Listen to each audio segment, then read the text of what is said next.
Le franchisé est et demeure un commerçant indépendant. Entrer en franchise, c'est s'appuyer sur un réseau, mais c'est créer son fonds de commerce. Nous ne sommes pas ici, sauf cas épisodique, dans de la franchise participative où le franchiseur rentre dans le capital de la société et ne fait pas que transmettre un savoir-faire et un concept à un partenaire qui est et demeure, disais-je, indépendant. Donc rester indépendant, c'est d'abord aller chercher soi-même ses financements, c'est la première des réalités.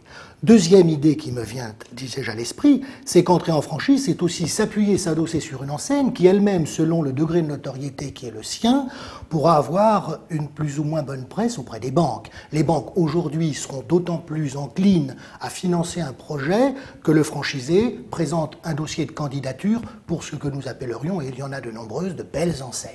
Donc il y a incontestablement, et déjà à ce titre, une aide, une forme indirecte mais certaine d'aide du franchiseur à la recherche d'un financement. Son enseigne est déjà une sorte, j'allais dire, de sésame pour se rendre auprès du banquier. Mais pour constituer le dossier lui-même, le franchiseur va également aider le candidat franchisé dans la construction de son business plan.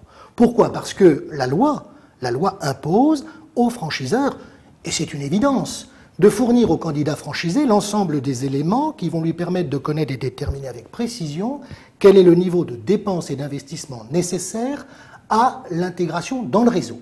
Ici, il convient de bien distinguer, je ne parle pas de ce que serait l'acquisition du droit au bail, de ce que seraient les travaux en eux-mêmes, des travaux de gros œuvres, que tout commerçant, qu'il soit en franchise ou pas, aurait à assumer.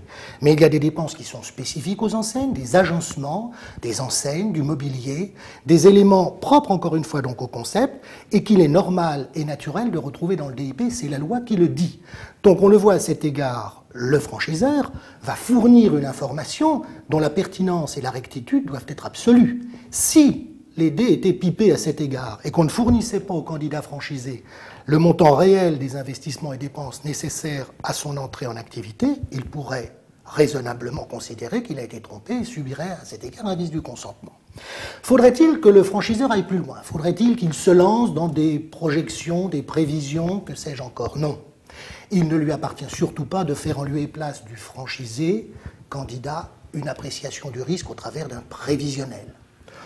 Mais là encore, le franchiseur, et j'allais dire, c'est ce que recherchent les candidats franchisés, pourra faire part de son expérience et donner au candidat franchisé un certain nombre de photographies sur ce que sont les résultats des expériences moyennes d'un franchisé dans le réseau, soit dans la phase d'ouverture, soit ensuite pour avoir une lisibilité à moyen terme sur ce que sont les résultats des franchisés en période de croisière.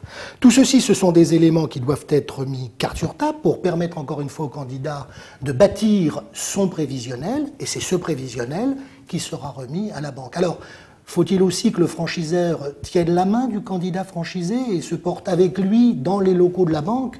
Je pense et imagine que certains le font peut-être. C'est une forme tout de même d'infantilisation du candidat franchisé. J'imagine et considère qu'un beau dossier bien préparé peut et doit être soutenu par un candidat franchisé.